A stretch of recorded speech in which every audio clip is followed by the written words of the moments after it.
ಶುರು ಮಾಡ್ಬೋದು. ಕನ್ನಡ ಸಾಹಿತ್ಯ ಚರಿತ್ರೆಯನ್ನ ಅವಲೋಕಿಸುವಾಗ ವೈದಿಕ ಯುಗದ ಕವಿಗಳ ಬಗ್ಗೆ ನಾವು ವಿಚಾರ ಮಾಡ್ತಾ ಇದ್ದೀವಿ. 15ನೇ ಶತಮಾನದ ಕ್ರಿಸ್ತಶಕ 1430ರಲ್ಲಿ ಇದ್ದಂತ ಕುಮಾರವ್ಯಾಸ ಅಥವಾ ಗದುಗಿನ ನಾರಣಪ್ಪ ವ್ಯಾಸರ ಮಹಾಭಾರತದ ಮೊದಲ ದಶಪರ್ವಗಳನ್ನ ಭಾಮಿನಿ ಷಟ್ಪದಿಯಲ್ಲಿ ಸುಮಾರು 8,000 ಪದ್ಯಕ್ಕೂ ಮೀರಿ ರಚಿಸಿ ಕರ್ನಾಟ ಭಾರತ ಕಥಾಮಂಜರಿ ಎಂಬ ಭವ್ಯವಾದ ಕೃತಿಯನ್ನ ಕನ್ನಡ ಸಾರಸ್ವತ ಪ್ರಪಂಚಕ್ಕೆ ಕೊಟ್ಟಿದ್ದಾನೆ.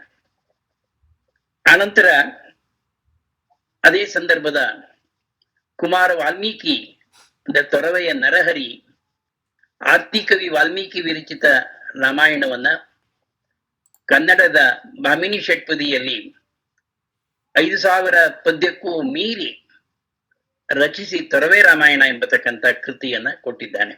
ಈ ಇಬ್ಬರ ಬಗ್ಗೆ ನಾವು ಕಳೆದ ಬಾರಿ ತಿಳಿದುಕೊಂಡಿದ್ದೇವೆ. ಈಗ ಮುಂದುವರೆದು ತಿಮ್ಮಣ್ಣ ಕವಿ ಅಂತ ಕ್ರಿಸ್ತಶಕ 1509ರಿಂದ ಇದ್ದವನು. ವಿಜಯನಗರದ ಶ್ರೀ ಕೃಷ್ಣದೇವರಾಯನ ಆಸ್ಥಾನದ ಕವಿ ಇವನು ವ್ಯಾಸ ಭಾರತದ ಕುಮಾರವ್ಯಾಸ ಬಿಟ್ಟಂತ ಉಳಿದ 8 ಪರ್ವಗಳನ್ನ ಬರೆದು ಕೃಷ್ಣರಾಯ ಭಾರತ ಕಥಾಮಂಜರಿ ಅನ್ನೋ ಹೆಸರಿನಿಂದಲೇ ಕೃತಿಯನ್ನು ರಚಿಸಿದ್ದಾನೆ. ಇವನು ರಾಜನ ಕೃಪಾ ಕಟಾಕ್ಷದಿಂದ ಇದ್ದಂತ ಕವಿ. ಗ್ರಂಥವೇನು ದೊಡ್ಡದೇ, ಸುಮಾರು 3,776 ಭಾಮಿನಿ ಷಟ್ಪದಿ ಪದ್ಯಗಳನ್ನ ಒಳಗೊಂಡಿದೆ. ಆದ್ರೆ ಕುಮಾರವ್ಯಾಸನ ಸರಿಸಮನಾಗಿ ಬರೋದಕ್ಕೆ ಸಾಧ್ಯವಿಲ್ಲ. ಅಂದ್ರೆ ಉಳಿದ ಕುಮಾರವ್ಯಾಸ ಬರೆಯದ 8 ಪರ್ವಗಳನ್ನ ಸ್ತ್ರೀ ಪರ್ವದಿಂದ ಆರಂಭಗೊಂಡು ಸ್ವರ್ಗಾರೋಹಣ ಪರ್ವದವರೆಗೂ ಅವನು ಬರೆದಿದ್ದಾನೆ. ಅದೊಂದು ವಿಶೇಷ. ಕನ್ನಡದಲ್ಲಿ ಆ 8 ಪರ್ವಗಳನ್ನ ಮೊಟ್ಟ ಮೊದಲು ಬರೆದವನು ತಿಮ್ಮಣ್ಣ ಕವಿ. ಆಮೇಲೆ ಇತ್ತೀಚೆಗೆ ಮೈಷೆ ಅನಂತ ಪದ್ಮನಾಭರಾಯರುವಂತ ಇತ್ತೀಚಿನ ಕವಿ ಆ 8 ಪರ್ವಗಳನ್ನ ಕನ್ನಡದಲ್ಲಿ ಷಟ್ಪದಿಯಲ್ಲೇ ಬರೆದಿದ್ದಾರೆ. ಅಲ್ಲಿಂದ ಮುಂದೆ ಚಾಟು ವಿಠಲನಾಥ ಎಂಬತಕ್ಕಂಥ ಕವಿ ಕ್ರಿಸ್ತಶಕ 1530ರಲ್ಲಿ ಇದ್ದವನು. ಇವನು ಶುಕಮುನಿ ವಿರಚಿತ ಸಂಸ್ಕೃತ ಭಾಗವತವನ್ನ ಕನ್ನಡಕ್ಕೆ ತಂದು ಕೊಟ್ಟಿರುವ ಕವಿ. ಇವನ ಸದಾನಂದಾಖ್ಯ ಯೋಗಿಯ ತೊದಲು ನುಡಿ ಅಂತ ಹೇಳ್ಕೊತಾನೆ ಕಾವ್ಯದಲ್ಲಿ. ಸದಾನಂದಾಖ್ಯ ಮುನಿವರೆಗೆ ಗೋಪಿನಾಥನು ಮಂಗಳ ನೀವನು ಅಂತ ಅಲ್ಲಲ್ಲಿ ಹೇಳ್ಕೊತಾನೆ. ಮತ್ತೆ ಈ ಕಾವ್ಯದ ಕರ್ತೃತ್ವವನ್ನ ಕುರಿತು ಸಾಕಷ್ಟು ವಿಚಾರ ವಿಮರ್ಶೆ ನಡೆದಿದೆ. ಕವಿಯ ಹೆಸರಿನ ಬಗ್ಗೆ 5 ಜನ ಕವಿಗಳು ಸೇರಿ ಗ್ರಂಥವನ್ನು ಬರೆದಿದ್ದಾರೆ ಅಂತ ಒಂದು. ನಿತ್ಯಾತ್ಮ ಶುಕಯೋಗಿ, ವಿದ್ಯಾನಾಥ ಸದಾನಂದ ಯೋಗಿ, ನಿರ್ವಾಣನಾಥ, ಚಾಟು ವಿಠಲನಾಥ, ಈ 5 ಜನ ಕವಿಗಳು ಕನ್ನಡ ಭಾಗವತದ ಬೇರೆಯ ಭಾಗಗಳನ್ನ ಬರೆದಿರುವರು ಅಂತ. ಈ 5 ನವನಾಥ ಪಂಥಕ್ಕೆ ಸೇರಿದ ಸನ್ಯಾಸಿಗಳೆಂದು ಶ್ರೀಮಾನ್ ಬೆಟ್ಟಗೇರಿ ಕೃಷ್ಣ ಶರ್ಮರು ಅವರ ಲೇಖನವೊಂದರಲ್ಲಿ ತಿಳಿಸಿದ್ದಾರೆ. ಶ್ರೀ RS ಮುಗಳಿಯವರು ಸಾಹಿತ್ಯ ಚರಿತ್ರೆಯನ್ನು ಬರೆದ ಇನ್ನೊಬ್ಬ ಮಹನೀಯರು ಭಾಗವತದ 10 ಸ್ಕಂದಗಳನ್ನು ಆರಾಧ್ಯೇಂದ್ರ ಬರೆದನೆಂದು, 11ನೆಯ ಸ್ಕಂದವನ್ನು ಸದಾನಂದ ಶಿವಯೋಗಿ ಬರೆದನೆಂದು, 12ನೆಯ ಸ್ಕಂದವನ್ನು ನಿರ್ವಾಣನಾಥ ಬರೆದನೆಂದು ತಿಳಿಯಲು ಆಧಾರವಿದೆ ಎಂದು ಸೂಚಿಸಿದ್ದಾರೆ. ಇವರೆಲ್ಲರ ಕೃತಿಗಳನ್ನು ಒಟ್ಟುಗೂಡಿಸಿ ಸಂಗ್ರಹಗೊಳಿಸಿದ ಶ್ರೇಯಸ್ಸು ಮಾತ್ರ ಚಾಟು ವಿಠಲನಾಥನಿಗೆ ಸಲ್ಲುತ್ತದೆ ಎಂದು ಅವರೇ ತಮ್ಮ ಕವಿ ಚರಿತ್ರೆಯಲ್ಲಿ, ಕನ್ನಡ ಸಾಹಿತ್ಯ ಚರಿತ್ರೆಯಲ್ಲಿ ಹೇಳ್ತಾರೆ. ಹೀಗೆ ಈ ಭಾಗವತವನ್ನ ಕನ್ನಡದಲ್ಲಿ ಭಾಮಿನಿ ಷಟ್ಪದಿಯಲ್ಲಿ ನಾವು ನೋಡಬಹುದು. ಹರಿಗುಣ ಸ್ತುತಿ ಹರಿಪರಾಯಣ ಶರಣಜನ ಸತ್ಕೀರ್ತಿ ಸಂಸ್ತುತಿ ಹರಿಪದಾಂಬುಜ ಶಕ್ತಿ ತತ್ಸಾಧನದ ವಿಸ್ತಾರ ಹರಿ ನಿಜ ಜ್ಞಾನೋಪಲಾಲಿತ ಪರತರಾನಂದಾನುಭವ ಇವನ್ನು ಒಳಗೊಂಡ ಹರಿಭಕ್ತಿ ಕೋಶ ಇದು ಅಂತ ಹೇಳೋದುಂಟು. ಇಂತಹ ಕನ್ನಡದಲ್ಲಿ ಭಾಗವತವನ್ನ ಕುಮಾರವ್ಯಾಸನ ಕಾವ್ಯದಂತೆ ಭಾಮಿನಿ ಷಟ್ಪದಿಯಲ್ಲಿ ರಚಿತವಾದಂಥದ್ದು. ಈ ಕವಿಯ ಈ ಬೃಹತ್ ಗ್ರಂಥದಲ್ಲಿ 10ನೆಯ ಸ್ಕಂದ, ಅದರಲ್ಲಿ ಶ್ರೀಕೃಷ್ಣನ ಬಾಲ್ಯಲೀಲೆ, ರುಕ್ಮಿಣಿ ಕಲ್ಯಾಣ, ಕುಚೇಲೋಪಾಖ್ಯಾನ ಇತ್ಯಾದಿ ಬಹಳ ಹೃದಯ ಸ್ಪರ್ಶಿಯಾಗಿ ಪ್ರಸಂಗಗಳು ಬರುತ್ತವೆ. ಇನ್ನು ಮುಂದೆ ಲಕ್ಷ್ಮೀಶ ಎಂಬತಕ್ಕಂಥ ಕವಿ, ಕ್ರಿಸ್ತ ಶಕ 1530ರಲ್ಲಿದ್ದವನು. ಇವನು ಮಹಾಕವಿ ಪಂಪನಿಗೆ ರನ್ನ ಹೇಗೋ ಮಹಾಕವಿ ಹರಿಹರನಿಗೆ ರಾಘವಾಂಕ ಜೋಡಿಯಾಗಿ ದೊರೆತಂತೆ ಮಹಾಕವಿ ಕುಮಾರವ್ಯಾಸನಿಗೆ ಲಕ್ಷ್ಮೀಶನ ಜೋಡಿ ಒದಗಿದೆ. ಈ ಹೋಲಿಕೆ ಅವರ ಕಾವ್ಯ ಶಕ್ತಿಗಿಂತಲೂ ಅವರ ಕವಿ ಕಾವ್ಯ ದೃಷ್ಟಿಗೆ ಸಂಬಂಧಿಸಿದ್ದಾಗಿದೆ. ಕುಮಾರವ್ಯಾಸ, ಲಕ್ಷ್ಮೀಶ ಇಬ್ಬರು ಪಾಂಡವರ ಕಥೆಯನ್ನ ಕಾವ್ಯವಸ್ತುವಾಗಿ ಸ್ವೀಕರಿಸಿದ್ದಾರೆ. ಇಬ್ಬರ ಕಥಾನಾಯಕರು ಶ್ರೀಕೃಷ್ಣನೇ. ಇಬ್ಬರು ತಮ್ಮ ಕಾವ್ಯಗಳನ್ನ ಕೃಷ್ಣ ಚರಿತಾಮೃತವೆಂದು ಕರೆದು ಸನ್ಮಾನಿಸಿದ್ದಾರೆ. ಕುಮಾರವ್ಯಾಸನದು ವ್ಯಾಸ ಭಾರತ, ಲಕ್ಷ್ಮೀಶನದು ಜೈಮಿನಿ ಭಾರತ. ಜೈಮಿನಿ ಮುನಿಗಳು ಸಂಸ್ಕೃತದಲ್ಲಿ ರಚಿಸಿದಂತ ಆ ಕಾವ್ಯವನ್ನ ಕನ್ನಡದಲ್ಲಿ ಬರೆದವನು ಲಕ್ಷ್ಮೀಶ. ಕುಮಾರವ್ಯಾಸನ ಹಿಮಾಚಲ ಸದೃಶವಾದ ಪ್ರತಿಭೆ ಭಾಮಿನಿ ಷಟ್ಪದಿಯಲ್ಲಿ ಅಭಿವ್ಯಕ್ತವಾಗಿದ್ದರೆ, ಲಕ್ಷ್ಮೀಶನ ವಾರ್ಧಕ ಷಟ್ಪದಿಯಲ್ಲಿ ಅದ್ವಿತೀಯವಾದ ನಾದಮಾಧುರ್ಯ, ಷಟ್ಪದಿಗಳ ಝೇಂಕಾರ ಕೇಳಿ ಬರ್ತದೆ.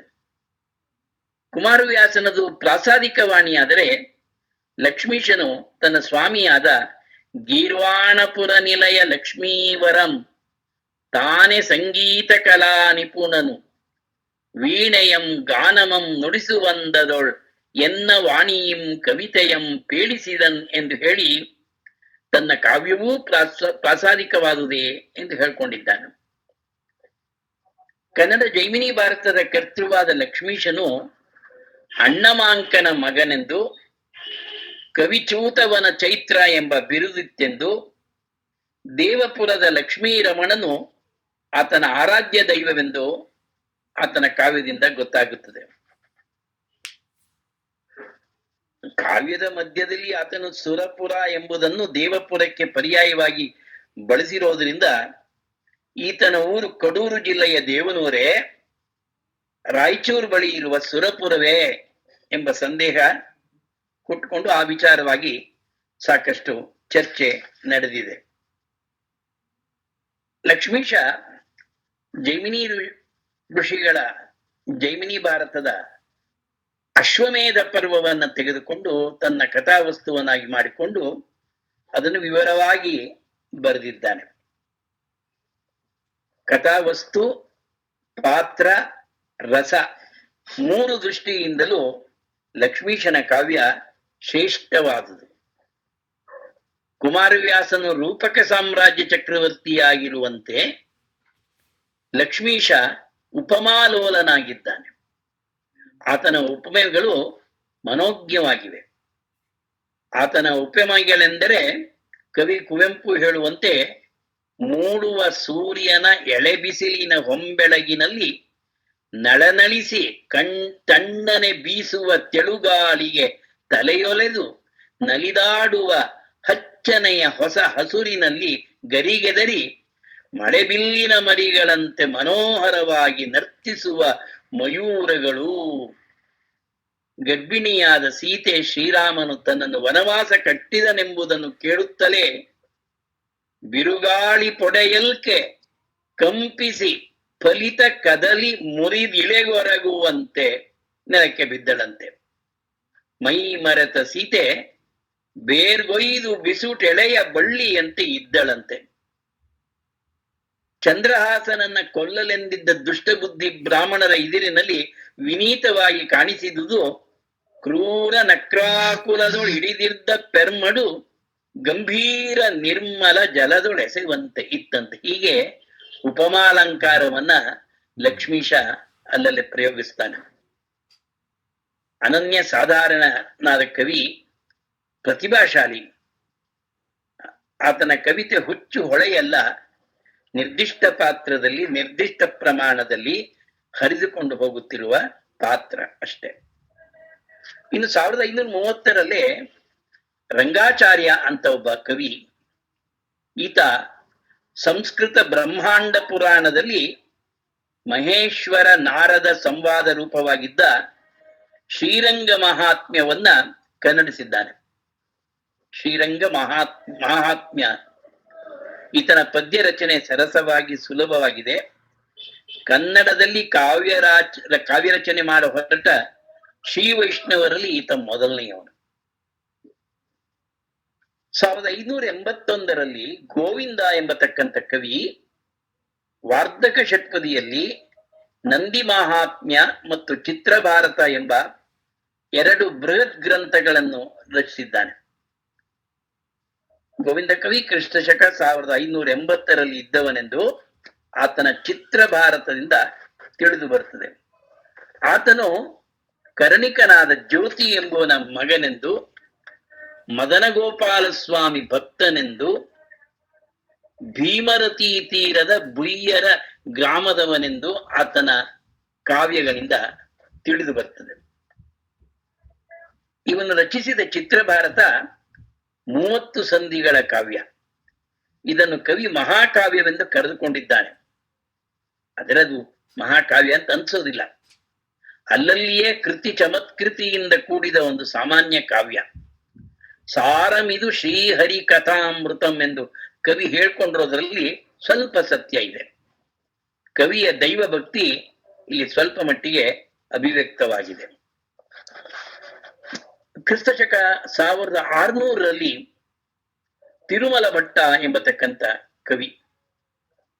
ಈ ಕವಿ ವಾರ್ಧಕ ಷಟ್ಪದಿಯಲ್ಲಿ 377 ಪದ್ಯಗಳ ಶಿವಗೀತೆಯನ್ನ ಬರೆದಿದ್ದಾನೆ.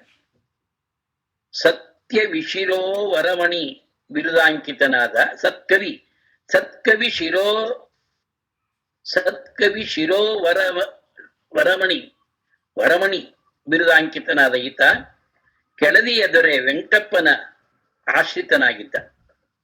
ತನ್ನ ಪೋಷಕನ ಅಪ್ಪಣೆಯಂತೆ ಪದ್ಮಪುರಾಣದಲ್ಲಿರುವ ಶಿವಗೀತೆಯನ್ನ ಆಂಧ್ರದ ಟೀಕೆಗಳನ್ನೆಲ್ಲ ಬಳಸಿಕೊಂಡು ಕನ್ನಡದಲ್ಲಿ ಬರೆದನಂತೆ. ಇನ್ನು ಈ ಕವಿಯ ಬಗ್ಗೆ, ತನ್ನ ಕಾವ್ಯ ಭಗವದ್ಗೀತೆಗಿಂತ ಶ್ರೇಷ್ಠವಂತೆ, ಬಂಧುಗಳನ್ನು ಕೊಲ್ಲ ಹೊರಟ ಅರ್ಜುನನಿಗೆ ಸಾರಥಿಯಾಗಿ ನಿಂತು ಬೋಧಿಸ ಹೊರಟ ಆ ಗೀತೆಯಲ್ಲಿ ಭುವನೋಪಕಾರಕ್ಕೆ ನರನಾದ ಹರಿಗೊರೆದ ಶಿವಗೀತೆಗೆ ದೊರೆಯದು ಎಂದು ಕೇಳುತ್ತಾನೆ ಕವಿ. ತನ್ನನ್ನು ತಾನು ಪ್ರಶಂಸೆ ಮಾಡಿಕೊಂಡಿದ್ದಾನೆ. ಇನ್ನು ಸೋಮನಾಥ ಕವಿ, ಕ್ರಿಸ್ತಶಕ 1600. ಇವನು ಅಕ್ರೂರ ಚರಿತ್ರೆಯನ್ನ ಬರೆದಿದ್ದಾನೆ. ಶ್ರೀಕೃಷ್ಣ ಬಲರಾಮರ ಜನನದಿಂದ ಪ್ರಾರಂಭಗೊಂಡು ಕಂಸ ವಧೆಯವರೆಗಿನ ಕಥೆಯನ್ನು ಒಳಗೊಂಡ ಅಕ್ರೂರ ಚರಿತ್ರೆ ಭಾಮಿನಿ ಷಟ್ಪದಿಯಲ್ಲಿ ಬರೆದಿದ್ದಾನೆ. ಇವನು ಕಾವ್ಯಾರಂಭದಲ್ಲಿ ನಾರಾಯಣನನ್ನ, ಅನಂತರ ಕ್ರಮವಾಗಿ ಈಶ್ವರ, ವಿಘ್ನೇಶ್ವರ, ಶಾರದೆ, ಮನ್ಮಥ, ವೇದವ್ಯಾಸರನ್ನು ಸ್ತುತಿಸಿ ಕನ್ನಡ ಕವಿಗಳಲ್ಲಿ ಕುಮಾರವ್ಯಾಸನನ್ನು ಮಾತ್ರ ಸ್ತುತಿಸಿದ್ದಾನೆ. ಕೃಷ್ಣ ಚರಿತದ ಶರದಿಯೊಳಗ ಅಕ್ರೂರ ಚರಿತೆಯ ನೊರವೆ ಎಂದು ಹೇಳುವುದಕ್ಕೆ ಸರಿಯಾಗಿ ಇಲ್ಲಿ ಅಕ್ರೂರನ ಕಥೆಗಿಂತ ಆದ್ಯಂತವಾಗಿ ಬರುವ ಶ್ರೀಕೃಷ್ಣನ ಕಥೆಯೇ ಪ್ರಮುಖವಾದುದಾಗಿದೆ. ಕಾವ್ಯವನ್ನ ಮನೋಹರವಾಗಿ ಬರೆಯಲು ಸಾಕಷ್ಟು ರಸಸ್ಥಾನಗಳಿವೆ. ಆದರೆ ಅದಕ್ಕೆ ಅಗತ್ಯವಾದ ಪ್ರತಿಭೆ, ಕಲ್ಪನಾ ಶಕ್ತಿಗಳಿಗೆ ಈತನಲ್ಲಿ ಅಭಾವ.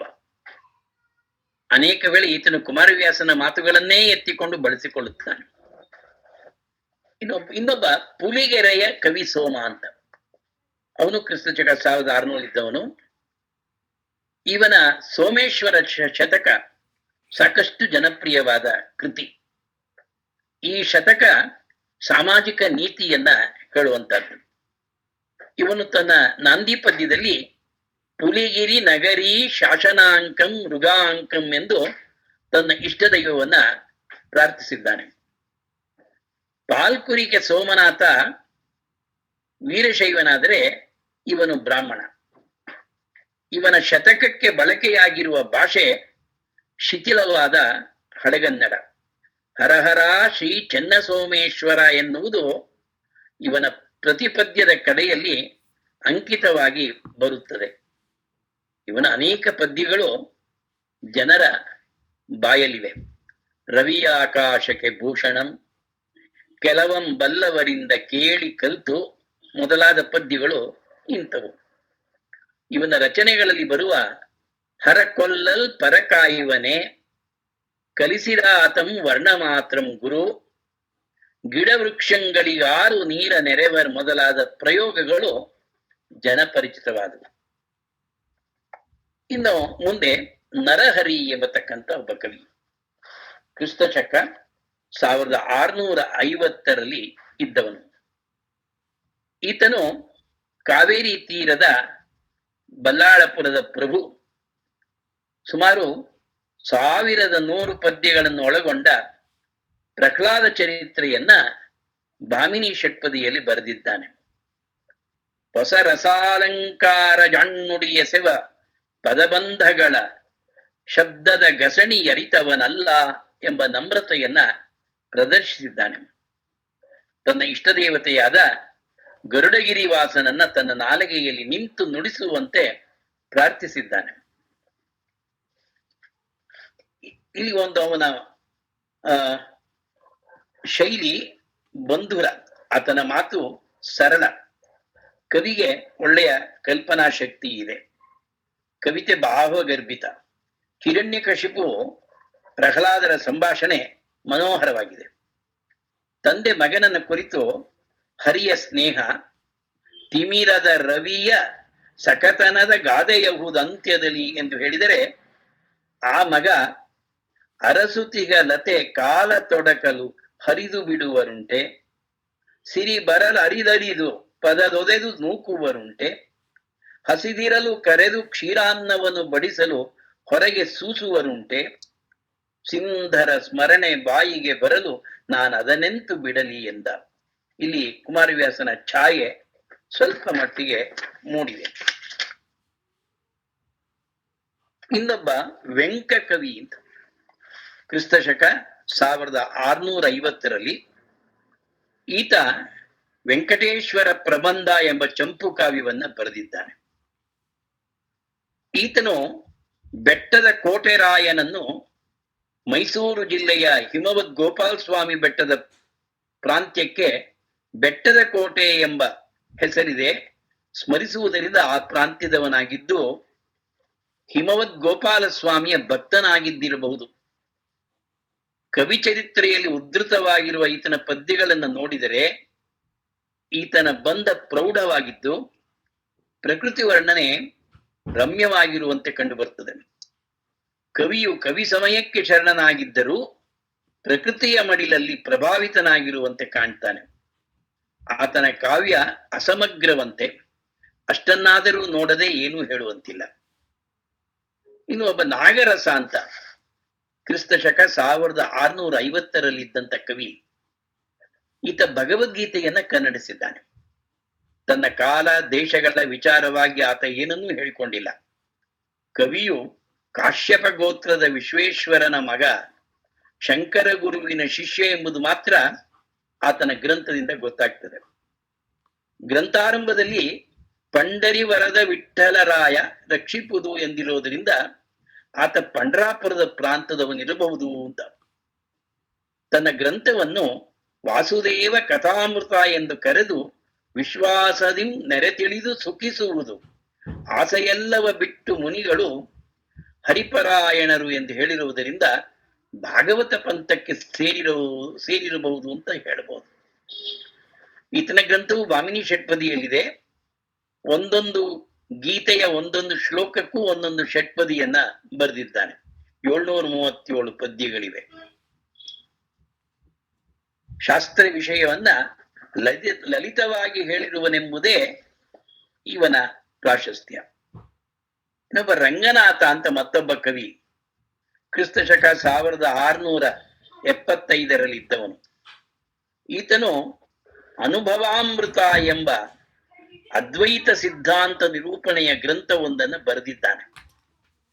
ಈತನಿಗೆ ರಂಗಾವಧೂತ, ಮಹಲಿಂಗರಂಗ ಎಂಬ ಪರ್ಯಾಯ ನಾಮಗಳು ಉಂಟು. ಈತನ ತಂದೆ ಸಹವಾಸಿ ವಂಶದ ಮಹಲಿಂಗದೇವನೆಂದು, ಗುರು ಸಹಜಾನಂದನೆಂದು ಕವಿ ಹೇಳ್ಕೊಂಡಿದ್ದಾನೆ. ಸಹವಾಸಿ ಈತನ ವಂಶದ ಹೆಸರು. ಸೌವಾಶೆ ಎಂಬ ಮರಾಠಿ ಪದದಿಂದ ಬಂದಿರಬೇಕೆಂದು ಧಾರವಾಡ ಜಿಲ್ಲೆಯ 125 ಬ್ರಾಹ್ಮಣ ಮನೆತನದವರಾದ ಈ ಸೌವಾಶೆಗಳು ಶಾಂಕರ ಶಿಷ್ಯಕೋಟಿಯವರಾಗಿದ್ದು, ರಂಗನಾಥ ಈ ವಂಶಕ್ಕೆ ಸೇರಿದವನಾಗಿರಬೇಕೆಂದು ಶ್ರೀ ಹೊಸಕೆರೆ ಚಿದಂಬರಯ್ಯನವರು ಅನುಭವಾಮೃತದ ಪ್ರಸ್ತಾವನೆಯಲ್ಲಿ ತಿಳಿಸ್ತಾರೆ.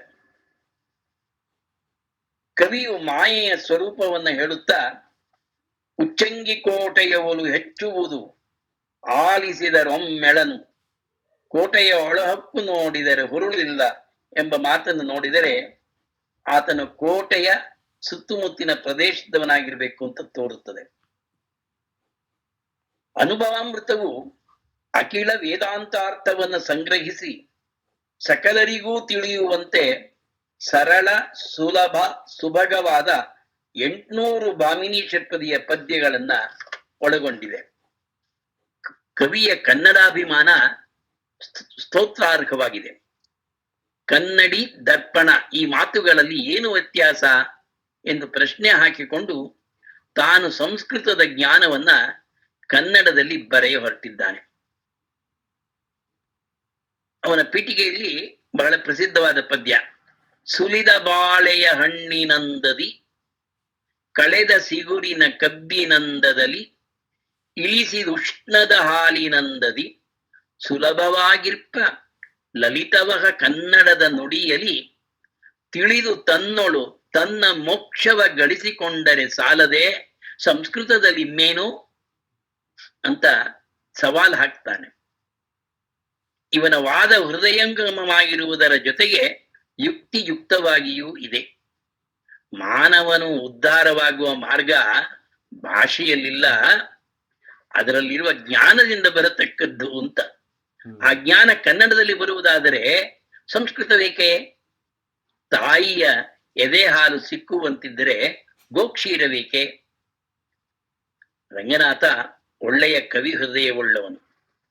ಗಹನವಾದ ವೇದಾಂತ ತತ್ವಗಳು ಕೂಡ ಆತನ ಪ್ರತಿಭೆಯ ಪ್ರಭಾವದಿಂದ ಕಾಂತಾ ಸಂಹಿತದ ಬಣ್ಣವನ್ನ ತಳೆಯುತ್ತವೆ. ಯೌವನ, ಧನ ಸಂಪತ್ತಿ ಇತ್ಯಾದಿಗಳಿದ್ದವರಿಗೆ ಅಧ್ಯಾತ್ಮ ಅಳವಡದಂತೆ. ಮೊದಲೇ ಮರ್ಕಟ, ಮೇಲೆ ಮದ್ಯದ ಮದುವೆದೆಯ ಹಿಡಿದಿರಲು ವೃಶ್ಚಿಕ ತುದಿಯ ಕಾಲನ್ನು ಕಚ್ಚಿದರೆ ಕುಣಿದಾಡುವಂದದಲ್ಲಿ ಅಧಿಕ ಧನ ಸಂಪತ್ತು ಯೌವನ ಒದಗಿರಲು ವನಿತಾದಿ ವಿಷಯಾಸ್ಪದ ನೆನೆಸಿ ಒಡಲರಿಯದವಗೆ ಅಧ್ಯಾತ್ಮವೇಕೆ ಎಂದ. ಸುಜ್ಞಾನವಿಲ್ಲದೆ ಸ್ನಾನ ಜಪಾದಿಗಳು ವ್ಯರ್ಥ, ಮೀನು ನೀರೊಳಗಿದ್ದೊಡೆಯನೈ ಧ್ಯಾನವನ್ನು ಬಕ ಮಾಡಲೇನದು, ಕಾನನವನ ಆಶ್ರಯಿಸಿ ಮರ್ಕಟವಿದ್ದೊಡೆಯನಲ್ಲಿ ಮೌನದಲ್ಲಿ ಕೋಗಿಲೆ ಇರಲ್ಕೆ ಅದಕ್ಕೇನು ಫಲ ಸುಜ್ಞಾನದವಿಲ್ಲದೆ, ಮೌನ ಮೊದಲಾದವರೊಳೇನೆಲೆ ಮಗನೆ ಕೇಳೆಂದ. ಹೀಗೆ ಮರ್ಕಟವೇ ಮಾಣಿಕ, ನಾಯಿಗೇತಕ್ಕೆ ನವರಸ ಅನ್ನವು, ನರಿಗಳೂರನು ಸೇರುವವೇ, ಕತ್ತೆಯರಿಯುವುದೇ ಕತ್ತುರಿಯ, ನರಿಗೇಕೆ ಸುರಲೋಕ, ರಾಣಿ ಏಕೆ ನಪುಂಸಕಗೆ, ಇಂತಹ ದೃಷ್ಟಾಂತ, ಉಪಮಾ, ರೂಪಕ ಇತ್ಯಾದಿ ಅಲಂಕಾರಗಳು ವಿಷಯವನ್ನು ಸ್ಪಷ್ಟಪಡಿಸುವುದರೊಡನೆ ಕಾವ್ಯಾನಂದವನ್ನು ನೀಡುವುದಕ್ಕೆ ಸಹಾಯಕವಾಗ್ತದೆ. ಕವಿಯ ವಸ್ತು ಮತ್ತು ಅದರ ನಿರೂಪಣೆ ಎರಡರಲ್ಲೂ ಅದ್ಭುತವಾದ ಅಪೂರ್ವವಾದ ಪ್ರತಿಭೆ ಪಾಂಡಿತ್ಯಗಳನ್ನ ಮೆರೆದಿದ್ದಾನೆ. ಆದ್ರಿಂದಲೇ ಇದು ಸಂಸ್ಕೃತಕ್ಕೆ ಭಾಷಾಂತರವಾಗಿದೆ ಇವನ ಕಾವ್ಯ ಅನುಭವಾಮೃತ. ಶ್ರೀಮತ್ ಪರಮಹಂಸ ಬಾಲಕೃಷ್ಣ ಬ್ರಹ್ಮಾನಂದ ಇಂತಹ ಯೋಗಿಗಳೆಂಬುವರು ಮೂಲದ ಹೆಸರನ್ನೇ ಇಟ್ಟು ಇದನ್ನು ಭಾಷಾಂತರಿಸಿದ್ದಾರೆ. ಇದು ಕನ್ನಡಿಗರಿಗೆ ಹೆಮ್ಮೆಯ ವಿಷಯ. ಇನ್ನು ಬೊಬ್ಬೂರು ರಂಗ ಅಂತ ಒಬ್ಬ ಕವಿ, ಚಿತ್ರದುರ್ಗ ಜಿಲ್ಲೆಯ ಘನಪುರಿಯಲ್ಲಿ, ಅಂದ್ರೆ ಹಿರಿಯೂರಿಗೆ ಮೊದಲು ಘನಪುರಿ ಅಂತ ಕರೀತಿದ್ರು. ಕರ್ಣಿಕಾಗ್ರಣಿಯಾಗಿ ಪಂಪಾ ವಿರೂಪಾಕ್ಷ ಶತಕವನ್ನು ಬರೆದಿದ್ದ ರಂಗಕವಿಯ ಮಗ ಬೊಬ್ಬೂರು ರಂಗ. ಅಲ್ಲಿಗೆ ಸಮೀಪದಲ್ಲಿರುವ ಬೊಬ್ಬೂರಿನ ರಂಗನಾಥ ಸ್ವಾಮಿ ಈತನ ಕುಲದೈವ ಅಂತ ಕಾಣ್ತದೆ. ಈತ ಭಾಮಿನಿ ಷಟ್ಪದಿಯಲ್ಲಿ ಅಂಬಿಕಾ ವಿಜಯವನ್ನು, ವಾರ್ಧಕದಲ್ಲಿ ಪರಶುರಾಮ ರಾಮಾಯಣವನ್ನು ಬರೆದಿದ್ದಾನೆ. ತಾನು ಸುಕವಿಗಳ ಕುಕವಿಗಳ ಎದಗಿಚ್ಚು ಎಂದು ತಾನು ಕುಮಾರವ್ಯಾಸ, ಕುಮಾರ ವಾಲ್ಮೀಕಿ, ಲಕ್ಷ್ಮೀಶ ಈ ನಾಲ್ವರೇ ಕೃತಿ ಸೃಜಿಸು ಅತಿ ದಿಗ್ಗರು ತಮಗಿದಿರಾರು ಧರಣಿಯಲಿ ಎಂದು ವಿಜೃಂಭಿಸ್ತಾನೆ. ಕುಮಾರವ್ಯಾಸನಂತೆ ಈತನು ಕೂಡ ಅಗ್ಗಳಿಕೆ ಪರರನು ಸರಿಸದೊಂದಗ್ಗಳಿಕೆ ಭಾಮಿನಿಯ ಷಟ್ಪದಿಯ ಮುಗ್ಗಿಸದೆ ಕರಪುಸ್ತಕದಿ ಪದಗಳು ನಿರ್ಮಿಸುವ ಎಂದು ತನ್ನ ಹಿರಿತನವನ್ನ ಹೊಗಳಿಕೊಂಡಿದ್ದಾನೆ. ಅಂಬಿಕಾ ವಿಜಯ 3000 ಪದ್ಯಗಳ ಬೃಹತ್ ಗ್ರಂಥ. ಪರಶುರಾಮ ರಾಮಾಯಣವು 1500ಕ್ಕಿಂತ ಹೆಚ್ಚು ಪದ್ಯಗಳನ್ನ ಒಳಗೊಂಡಿದೆ. ಆದಿಶಕ್ತಿಯಿಂದ ಅಂಬಿಕೆ ರಕ್ತಬೀಜಾಸುರನ್ನು ಸಂಹರಿಸಿದ ಕತೆ ಅಂಬಿಕಾ ವಿಜಯ. ಇದರಲ್ಲಿ ಶಿವಭಕ್ತ ಮಾರ್ಕಂಡೇಯನ ಕಥೆಯೂ ಇದೆ. ಪರಶುರಾಮನ ಜೀವನ ಕಥೆಯನ್ನು ಒಳಗೊಂಡದು ಪರಶುರಾಮ ರಾಮಾಯಣ. ಕವಿಯಲ್ಲಿ ಪ್ರತಿಭೆ, ಕಲ್ಪನಾ ಶಕ್ತಿಗಳು ಇವೆಯಾದರೂ ಆಯಾ ಕಾವ್ಯಗಳ ಗಾತ್ರಕ್ಕೆ ತಕ್ಕಷ್ಟು ಕಥೆ ಇಲ್ಲವಾದುದರಿಂದ ವರ್ಣನೆ ಸಿಂಹಾಸನವನ್ನು ಏರ್ತದೆ. ಕವಿಯ ಭಾಷೆ ಸರಳ, ಸುಲಭ, ಪದ್ಯಗಳ ಓಟ ಧಾರಾಳವಾಗಿದೆ. ವರ್ಣನಾ ಭಾಗವು ಕವಿ ಸಮಯದ ಚೌಕಟ್ಟಿನೊಳಗೆ ಇರುವ ಚಿತ್ರವಾದರೂ ನೂತನ ವರ್ಣ ವೈಖರಿಯನ್ನ ಪಡೆದಿದೆ. ಇನ್ನು ಕ್ರಿಸ್ತಶಕ 1700ರಲ್ಲಿ ಚಿದಾನಂದಾವಧೂತ ಅಂತ ಒಬ್ಬ ಕವಿ. ಈತ ಭಾಮಿನಿ ಷಟ್ಪದಿಯಲ್ಲಿ ಜ್ಞಾನ ಸಿಂಧು, ದೇವಿ ಮಹಾತ್ಮ್ಯ 2 ಗ್ರಂಥಗಳನ್ನ, ಪಂಚೀಕರಣವೆಂಬ ವಚನ ಗ್ರಂಥ, ತತ್ವಚಿಂತಾಮಣಿ ಎಂಬ ಗದ್ಯ ಗ್ರಂಥ, ನವಚಕ್ರಕುಲ ರೇಖಾಲಕ್ಷಣ ಎಂಬ ಟೀಕಾ ಗ್ರಂಥವನ್ನು, ಬಗಳಾಂಬಾ ಸ್ತೋತ್ರ, ಕಾಮ ವಿಡಂಬನ ಎಂಬ ಪದ್ಯಗಳ ಗ್ರಂಥಗಳನ್ನು, ಚಿದಾನಂದರ ವಚನ ಎಂಬ ಹಾಡುಗಳನ್ನು ಬರೆದಿದ್ದಾನೆ. ತುಂಗಾ ನದಿ ತೀರವಾಸಿಯಾಗಿದ್ದ ಈ ಕವಿ ಅವಧೂತನೋ ಸನ್ಯಾಸಿಯೋ ಆಗಿದ್ದನೆಂದು ತೋರುತ್ತದೆ. ಚಿದಾನಂದ ಅವಧೂತ ಗ್ರಂಥಗಳಲ್ಲಿ ಮೊದಲಿನವೆರಡು ಗಮನಾರ್ಹವಾದವು. ಅಂದ್ರೆ ಅದು ಜ್ಞಾನ ಸಿಂಧು, ದೇವಿ ಮಹಾತ್ಮೆ. ಆತನ ಜ್ಞಾನ ಸಿಂಧು ಅದ್ವೈತ ವೇದಾಂತವನ್ನು ಪ್ರತಿಪಾದಿಸುವ 3620 ಪದ್ಯಗಳನ್ನ ಒಳಗೊಂಡಿದೆ. ಇವನು ಶಿವನು ಷಣ್ಮುಖನಿಗೆ ಬೋಧಿಸಿದಂತೆ ತನ್ನನ್ನು ತಾನೇ ತಿಳಿದು ತಾನು ತಾನೇ ಆಗಿ ತನ್ನ ಅನುಭವವನ್ನು ತುಂಬಿಕೊಂಡಿರುವುದರಿಂದ ಇದಕ್ಕೆ ಜ್ಞಾನ ಸಿಂಧು ಎಂಬ ಹೆಸರು ಬಂತಂತೆ. ಈ ಗ್ರಂಥವು ರಂಗನಾಥನ ಅನುಭವಾಮೃತವನ್ನು ಬಹುಮಟ್ಟಿಗೆ ಅನುಸರಿಸಿರುವುದಲ್ಲದೆ ಅದರಂತೆಯೇ ಲಲಿತವಾಗಿದೆ. ನೀರಸವಾದ ವೇದಾಂತ ವಿಚಾರವನ್ನ ಲಲಿತವಾಗಿ ಬರೆಯಬಲ್ಲ ಈತ ಅಭಿನಂದನೀಯ.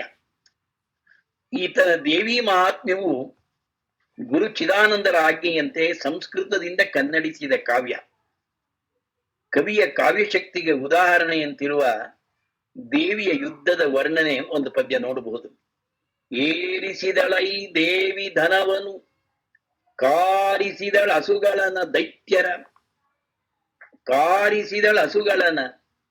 ದೈತ್ಯರ ತೂರಿದಳು, ಕೂರ್ಗಣೆಯ ಗರಿ ಗಾಳಿಯಲ್ಲಿ ಉಳಿಯದಂತೆ ಹಾರಿದವು ತಲೆ ಕುದುರೆ ಗಜಗಳು, ಸೋರಿಡುವ ರಕ್ತದಲ್ಲಿ ದಿನಪನ ಚಾರು ಕಿರಣಗಳಡಗಿಯವು, ಕತ್ತಲೆಯು ಕವಿಯಿತ್ತು.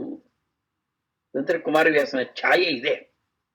ಇದನ್ನು ಬಳಸಿಕೊಳ್ಳುವಲ್ಲಿ ತನ್ನತನವನ್ನ ಮೆರೆದಿದ್ದಾನೆ. ಈತನ ಕಲ್ಪನಾ ಶಕ್ತಿ, ಸಮತೋಲನವಾದ ಶೈಲಿ, ಸಾರ್ಥಕವಾದ ಭಾಷೆ ಸ್ತೋತ್ರಾರ್ಹವಾಗಿದೆ. ಇನ್ನೊಬ್ಬ ಮುಂದೆ ಕೋನಯ್ಯ ಎಂಬತಕ್ಕಂಥ ಕವಿ. ಕ್ರಿಸ್ತಶಕ 1750, ಸುಮಾರು 1720 ಪದ್ಯಗಳುಳ್ಳ ಕೃಷ್ಣಾರ್ಜುನರ ಸಂಗರವನ್ನು ಭಾಮಿನಿ ಷಟ್ಪದಿಯಲ್ಲಿ ಬರೆದಿದ್ದಾನೆ. ಅಲ್ಲ, ಭಾಮಿನಿ ಷಟ್ಪದಿಯಲ್ಲಿ ಬರದ ಇವನ ಕೋನಯ್ಯನು ಹೋತೂರ ಬೆಟ್ಟರಸನ ಮಗ ಅಂತ. ಇವನು ಕೋನಯ್ಯ, ಇವನ ತಂದೆಯ ಹೆಸರು ಹೋತೂರ ಬೆಟ್ಟರಸ. ಸರಸ ಭಾರತಿ ಎಂಬುದು ಆತನ ಬಿರುದು, ಆತನ ಗ್ರಂಥದಿಂದ ತಿಳಿದು ಬರ್ತದೆ. ಗಯನೆಂಬ ಗಂಧರ್ವನು ಶ್ರೀಕೃಷ್ಣನಿಗೆ ದ್ರೋಹವೆಸಗಿ ಪ್ರಾಣ ಭಯದಿಂದ ಅರ್ಜುನನ ಮೊರೆ ಹೋಗ್ತಾನೆ. ಅವನನ್ನು ತನ್ನಿಗೆ ಒಪ್ಪಿಸುವಂತೆ ಶ್ರೀಕೃಷ್ಣನು ಹೇಳಲು ಅರ್ಜುನನ ಅದಕ್ಕೊಪ್ಪದ ಯುದ್ಧಕ್ಕೆ ನಿಂತನು. ಹರಿನರರು ದ್ವೈತಕಾನನನ್ನು ಯುದ್ಧ ಮಾಡುತ್ತಿರಲು ಪರಮೇಶ್ವರನು ಪ್ರತ್ಯಕ್ಷನಾಗಿ ಇರುವರ ತಿಳುಗಿ ಸಾಮದಳೊಂದು ಮಾಡಿದನು. ಇದು ಇಲ್ಲಿನ ಈ ಕಾವ್ಯದ ಕಥಾವಸ್ತು. ಇದನ್ನು ಭಾರತದ ವನಪರ್ವದಿಂದ ಆಯ್ದುಕೊಂಡಿರುವುದಾಗಿ ಕವಿ ತಿಳಿಸಿದ್ದಾನೆ.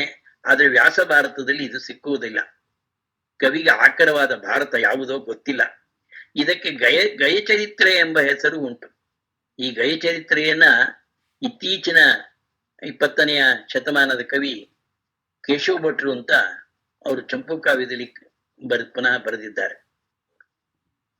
ಇನ್ನು ಇನ್ನೊಬ್ಬಳು ಹೆಳವನಕಟ್ಟೆ ಗಿರಿಯಮ್ಮ. ಇದನ್ನ ನಾವು ಇವಳು ಹೆಳವನಕಟ್ಟೆ ಗಿರಿಯಮ್ಮ, ಇವಳು ಒಬ್ಳ ಹರಿದಾಸ ಸಾಹಿತ್ಯದಲ್ಲಿ ಬಹಳ ಪ್ರಮುಖವಾದವಳು. ನಾವು ಹರಿದಾಸರ ಚರಿತ್ರೆಯನ್ನ ಅವಲೋಕಿಸುವಾಗ ಇವಳ ಬಗ್ಗೆ ತಿಳ್ಕೋಬಹುದು. ಇನ್ನೊಬ್ಬ ತಿಮ್ಮಾಮಾತೃ ಎಂಬತಕ್ಕಂಥ ಕವಿ, ಕ್ರಿಸ್ತಶಕ 1750. ರಾಮಾಭ್ಯುದಯ ಕಥಾ ಕುಸುಮ ಮಂಜರಿ ಎಂಬುದು ಈತನು ಭಾಮಿನಿ ಷಟ್ಪದಿಯಲ್ಲಿ ಬರೆದಿರೋ ಗ್ರಂಥ. ಸುಮಾರು 3500 ಪದ್ಯಗಳನ್ನು ಒಳಗೊಂಡ ಈ ಕಾವ್ಯಕ್ಕೆ ಆನಂದ ರಾಮಾಯಣ ಎಂಬ ಹೆಸರು ಉಂಟು.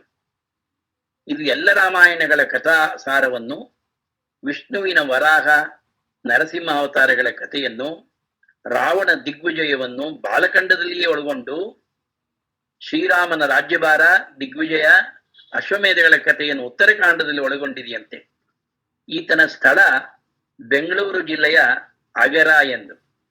ಅದೇ ಜಿಲ್ಲೆಯಲ್ಲಿರುವ ಸಹದೇವಪುರ ಅಥವಾ ಸಾಧನಹಳ್ಳಿಯ ತಿರುಮಲ ದೇವರು ಈತನ ಮನೆ ದೇವರು ಅಂತ.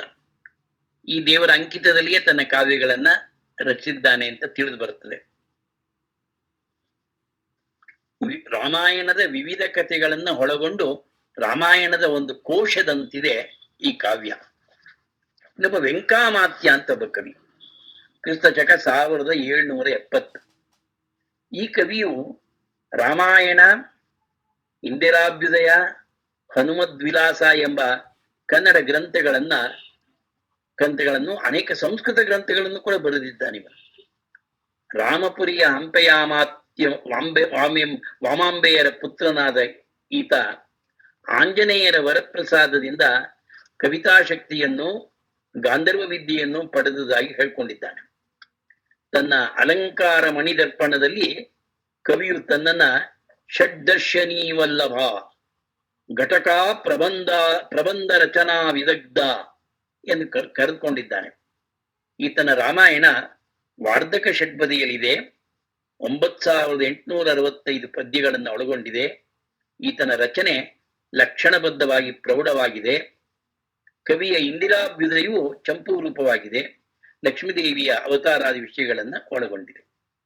ಇನ್ನೊಬ್ಬ ಲಿಂಗಣ್ಣ ಎಂಬತಕ್ಕಂಥ ಕವಿ, ಕ್ರಿಸ್ತಶಕ 1750. ಈ ಕವಿ ಕೆಳದಿ ನೃಪ ವಿಜಯವನ್ನ ಬರೆದಿದ್ದಾನೆ. ಇದರಲ್ಲಿ ಕೆಳದಿಯ ಅರಸರ ಚರಿತ್ರೆಯನ್ನ ಬರೆಯಲಾಗಿದೆ. ಇದು ಚಂಪು ಗ್ರಂಥ. ಈ ಗ್ರಂಥದಲ್ಲಿ ಮೊದಲು ಸಾಕಷ್ಟು ಶಬ್ದ ಮತ್ತು ಅರ್ಥಾಲಂಕಾರಾದಿ ಕಾವ್ಯ ಚಮತ್ಕಾರಗಳು ಕಂಡು ಬರುತ್ತವೆ. ಆದರೂ ಇದರಲ್ಲಿ ಕಾವ್ಯಾಂಶಕ್ಕಿಂತ ಚರಿತ್ರಾಂಶ ಹೆಚ್ಚಾಗಿದೆ. ಇದು ಚಿತ್ರದುರ್ಗ, ಬೇಲೂರು, ವಿಜಯನಗರ ಮೊದಲಾದ ರಾಜ್ಯಗಳ ಇತಿಹಾಸದ ಮೇಲೂ ಸಾಕಷ್ಟು ಬೆಳಕನ್ನ ಚೆಲ್ಲುತ್ತದೆ. ಕವಿ ಪ್ರತಿಭಾಶಾಲಿ. ಈತನ ಕಾವ್ಯಶಕ್ತಿ ಅಲ್ಲಲ್ಲೇ ಮಿನುಗುತ್ತದೆ. ಆದರೆ ಕವಿಯ ದೃಷ್ಟಿ ಪ್ರೌಢವಾದ ಕಾವ್ಯ ರಚನೆಗಿಂತಲೂ ಕಂದ ಮತ್ತು ವಚನಗಳೇ ಹೆಚ್ಚಾಗಿವೆ. ಈತನ ಭಾಷೆ ಹಳೆಗನ್ನಡವಾದರೂ ಸುಲಭವಾಗಿದೆ. ಅಲ್ಲಲ್ಲೇ ಹೊಸಗನ್ನಡ ರೂಪಗಳು ಕಾಣಿಸಿಕೊಂಡಿದೆ. ಮರಾಠಿ ಮತ್ತು ಹಿಂದೂಸ್ತಾನಿ ಪದಗಳು ಅಲ್ಲಲ್ಲೇ ಕಾಣಬರುತ್ತದೆ. ಈತನ ಕಂದ ಪದ್ಯಗಳ ನಿಯಮವನ್ನು ಉಲ್ಲಂಘಿಸಿರುವ ಎಷ್ಟೋ ಸಂದರ್ಭಗಳು ಕಂಡುಬರುತ್ತದೆ. ಶ್ರೀ A.R. ಕೃಷ್ಣಶಾಸ್ತ್ರಿಗಳು ಈ ಗ್ರಂಥದ ಉಪೋದ್ಘಾತದಲ್ಲಿ ತಿಳಿಸಿರುವಂತೆ ಇಲ್ಲಿ ಅನೇಕ ಪದಪ್ರಯೋಗಗಳಿಗೆ ಸಾಧುತ್ವವನ್ನು ಕಲ್ಪಿಸುವುದು ಸುಲಭವಲ್ಲ ಅಂತ ಹೇಳಿದ್ದಾರೆ. ಇನ್ನು ಈ ವೈದಿಕ ಕವಿಗಳಲ್ಲದೆ ಈ ವೈದಿಕ ಯುಗದಲ್ಲಿ ಕೆಲವು ಆ ಜೈನ ಮತ್ತು ವೀರಶೈವ ಕವಿಗಳು ಕೂಡ ಇದ್ರು. ಅದನ್ನ ಬೇಕಾದರೆ ಇನ್ನೊಂದು ಇದ್ರಲ್ಲಿ ಮಾಡೋಣ ಅಥವಾ ಸಮಯ ಇದೆಯಾ? ಇನ್ನೊಂದ್ ಸ್ವಲ್ಪ. ಅಲ್ಲ, ಇದು ಅವ್ರ ವೈದಿಕ ಕವಿಗೆ ಬರೋ ಹಾಗಿದ್ರೆ ಇವತ್ತೇ ಮುಗಿಸ್ಬಿಡ್ಬಹುದು. ಆ ವೈದಿಕ ಕವಿಗಳಿಗೆ ಮುಗಿತು. ಇನ್ನು ಈಗ ಅಂದ್ರೆ 15ನೇ ಶತಮಾನದಲ್ಲಿ ಇದ್ದಂತ ಕೆಲವು ಜೈನ ಕವಿಗಳು ಮತ್ತು ವೀರಶೈವ ಕವಿಗಳು.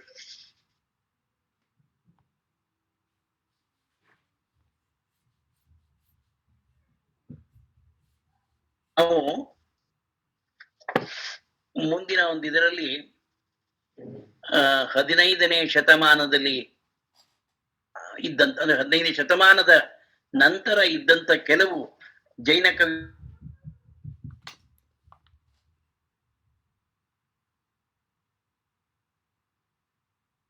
ವೈದಿಕ ಯುಗದಲ್ಲಿ ಮುಖ್ಯವಾದದ್ದು ಯಾವ ಹರಿದಾಸರ ಒಂದು ದಾಸ ಸಾಹಿತ್ಯ ಅಂತ ಏನಂತೀವಿ, ಆ ವೈದಿಕ ಸಾಹಿತ್ಯದಲ್ಲೇ ಬರೋದು ದಾಸ ಸಾಹಿತ್ಯ.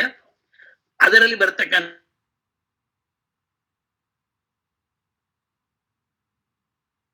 ಇದಲ್ಲದೆ ಮೈಸೂರು ಆಳ್ವಿಕೆಯ ಒಡೆಯರ್ ಆಳ್ವಿಕೆಯಲ್ಲಿ ಇದ್ದಂತ ಕೆಲವು ಕವಿಗಳ ಬಗ್ಗೆ ಅದು ಒಂದು ಪ್ರತ್ಯೇಕವಾಗಿ ಒಂದು ಇಟ್ಕೋಬಹುದು. ಬೇಕಾದ್ರೆ ಇವತ್ತು ಸಮಯ ಇದ್ರೆ ಈ